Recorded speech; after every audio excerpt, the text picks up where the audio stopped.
ભુજની મીરજાપર કુમાર શાળા ફરી એકવાર વિવાદોના કેન્દ્રમાં આવી છે। બાંધકામમાં ભ્રષ્ટાચારના આક્ષેપો વચ્ચે તપાસ પૂરી થાય તે પહેલા જ શાળાનું લોકાર્પણ કરી દેવાયું। વાલીઓ અને ગ્રામજનોમાં ભારોભાર રોષ છે કે થર્ડ પાર્ટી ઇન્સ્પેક્શન વગર જ મકાન કેવી રીતે સોંપી દેવાયું।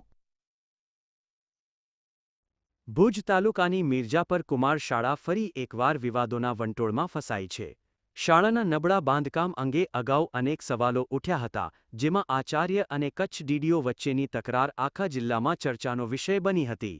આટલા વિવાદો છતાં બાંધકામની ગુણવત્તાની તપાસ કર્યા વિના જ શાળાનું ઉદ્ઘાટન કરી દેવામાં આવતા વાલીઓમાં ભારે રોષ જોવા મળ્યો। વાલીઓનો આક્ષેપ છે કે થર્ડ પાર્ટી ઇન્સ્પેક્શન એટલે કે તટસ્થ તપાસ કર્યા વગર જ ઉતાવળે રિબન કાપી નાખવામાં આવી છે। આનાથી બાળકોની સુરક્ષા સામે જોખમ ઊભું થઈ શકે છે। આ નવી બિલ્ડિંગ બની એ બાબતે અમે એવું નાખ્યું હતું વાલી ગણે કે થર્ડ પાર્ટી તપાસનો અહેવાલ અમને આપવામાં આવે અને ચોમાસા સુધી રાહ જોવામાં આવે પછી અમે અમારા બાળકોને શાળામાં મોકલીએ, પણ એ બાબતે કઈ કરવામાં આવ્યું નથી અને ડાયરેક્ટ એક પ્રોગ્રામ ગોઠવી દેવામાં આવ્યું છે। નબળી ગુણવત્તાની ફરિયાદો વચ્ચે કરવામાં આવેલા આ લોકાર્પણ કાર્યક્રમમાં વધુ એક આશ્ચર્યજનક બાબત સામે આવી છે। લોકાર્પણ સમયે કુમાર શાળામાં કુમારોની જ ગેરહાજરી જોવા મળી હતી, જેણે શિક્ષણ જગતમાં અનેક તર્ક વિતર્ક સર્જ્યા છે।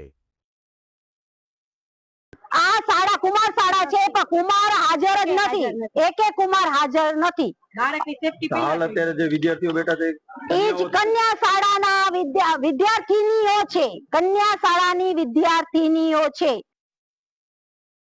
સ્થાનિક નેતાઓના હઠાગ્રહ સામે શિક્ષણતંત્ર લાચાર બન્યું હોય તેમ જણાય છે।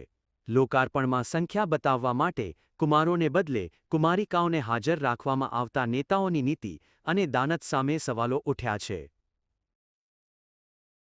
જ્યારે પણ વાલીઓને આપણે અધોરાસને આપી છે, અધોરાસો આપણે પૂર્ણ કરેલી છે, એમની જે રજૂઆત હતી એ પણ સિવિલ શાખા દ્વારા પૂર્ણ કરવામાં આવી છે।